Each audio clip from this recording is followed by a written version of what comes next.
রাসূল আল্লাহ, আমার পোলারে শেষ জায়গায় একটু দেখতে যেতেছি। আল্লাহ আল্লাহ।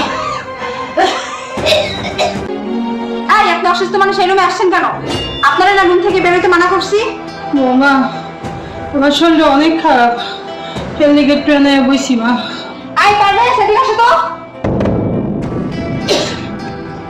কি সেখানে দাঁড়া চিল্লাচিল্লি করতেছো কেন? দেখো তোমার মা অসুস্থ, এই রুমে বসে কাশাকাশি করতেছে।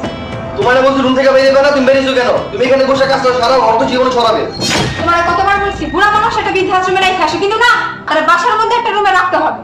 বাবা, আমার শরীরটা খুবই খারাপ, আর বন্ধু রুমে থাকতে থাকতে ভালো লাগতেছিল না, তো করে একটু দেখতে আইছি। মা, তোমার এই আল্লাহর কথা বলে শুনতে আমার ভালো লাগতেছে না।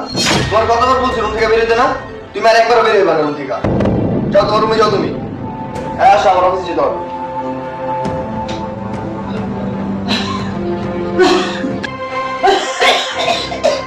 আল্লাহ, আমি মানে আর রাসূল আল্লাহ, আমার পোলারে শেষ জায়গায় একটু দেখতে যেতেছি। আল্লাহ আল্লাহ।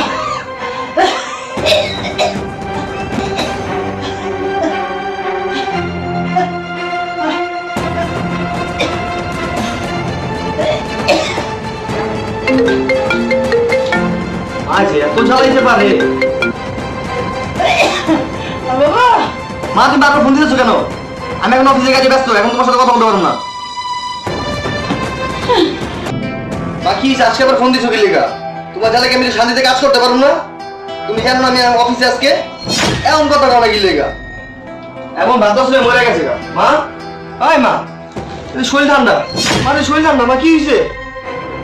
আমার কথা বলো কে? আরে এটা কি? বাবা, মরার আগে তোর একটু শেষ দেখার ইচ্ছে ছিল, তোর একটু দেখতেও পারলাম না, ফোনেও কথা বললি না। দোয়া করে গেলাম তোরা সুখে থাকিস, যদি সময় পাও তোর হাতে একটু মাটি দিস। তুমি মরে যাও বাবা।